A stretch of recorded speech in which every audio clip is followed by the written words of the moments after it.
I'm Dr. Ishfaq Ahmed, postgraduate resident from National Institute of Cardiovascular Disease, Karachi, Pakistan.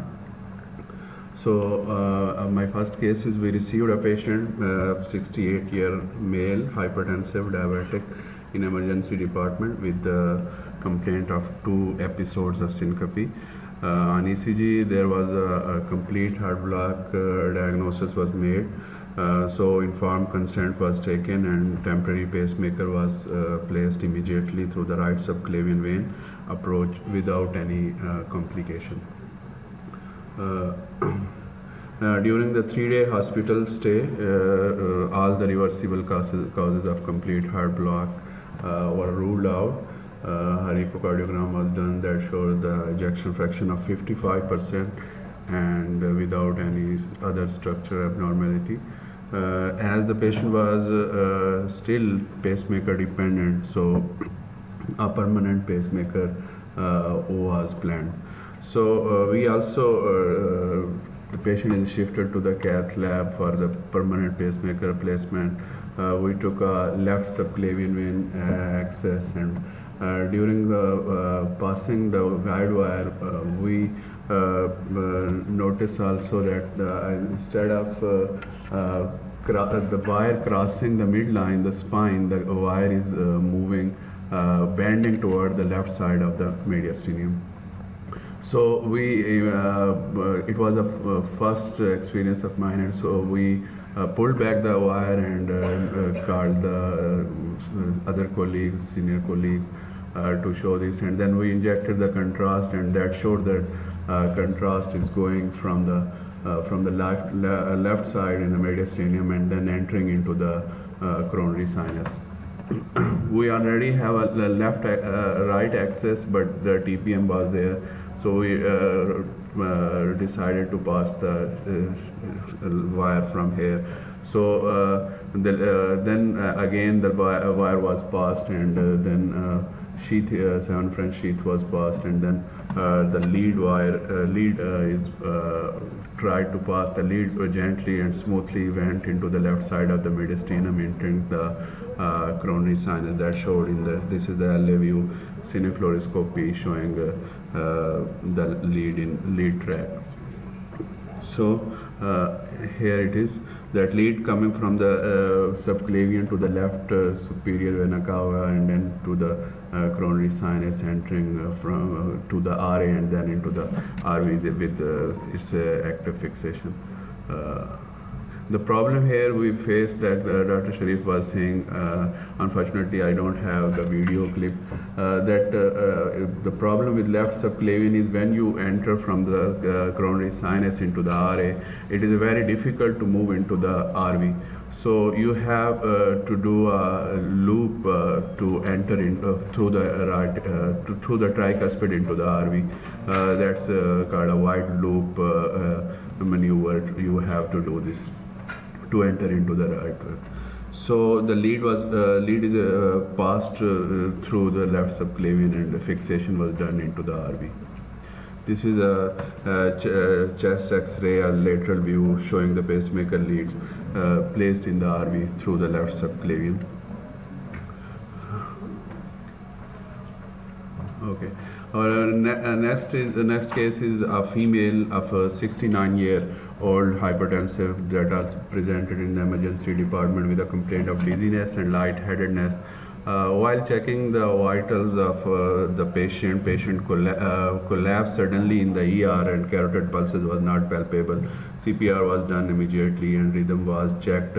After the first cycle of CPR, that showed a wide complex tachycardia suggestive of a ventricular tachycardia.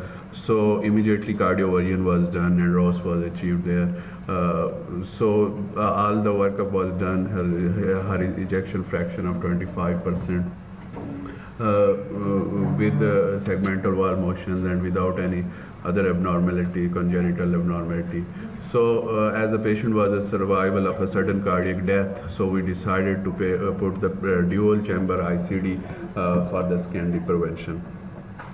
So same here, we get the left subclavian access, and on crossing the wire was bending to the left mediastinum. So contrast is injected to check our confirm our suspicion. So it was also a left subclavian vein. So we cross the lead from the left subclavian and then entering the coronary sinus and then into the RV. So this is the chest X-ray PA view that show the atrial and ventricular leads passing through the left subclavian. The RV lead was fixed and then to the RA lead was done. This is the chest X-ray radiograph lateral view.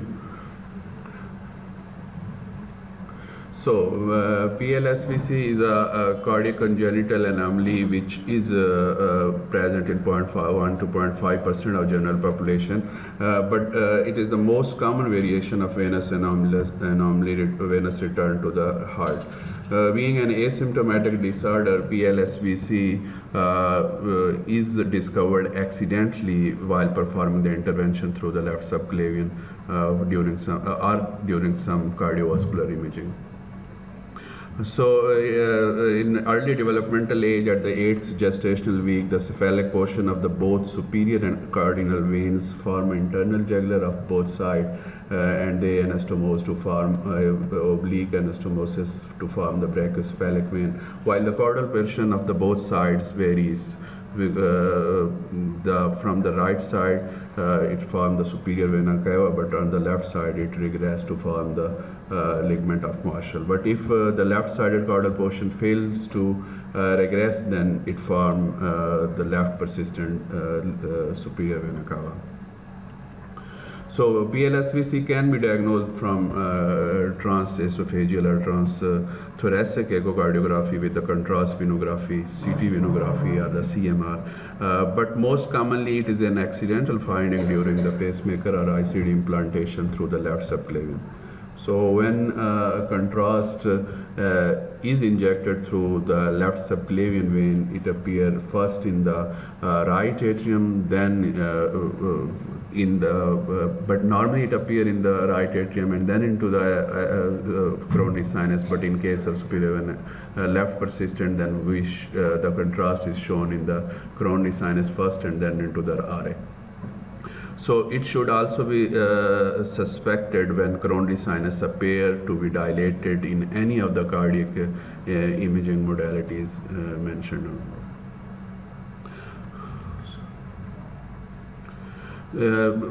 Passing the wire through the the coronary sinus first, it can cause different complications like perforation and dissection because of a thin-walled coronary sinus, and other complications reported are coronary sinus tamponade, arrhythmias, or cardiogenic shock.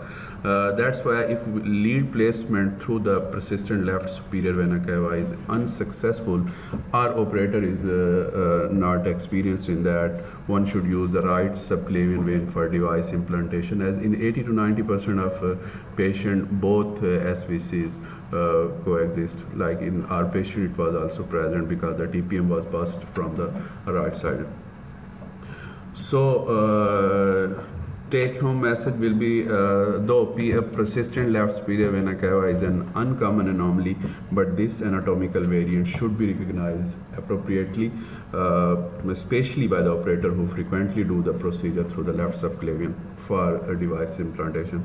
So it should also be recognized that loop formation of the lead in the RA is helpful to cross the tricuspid wall and go into the RV. Another important thing is that cardiac imaging specialist should also suspect and rule out the PLSVC whenever they find a dilated coronary sinus.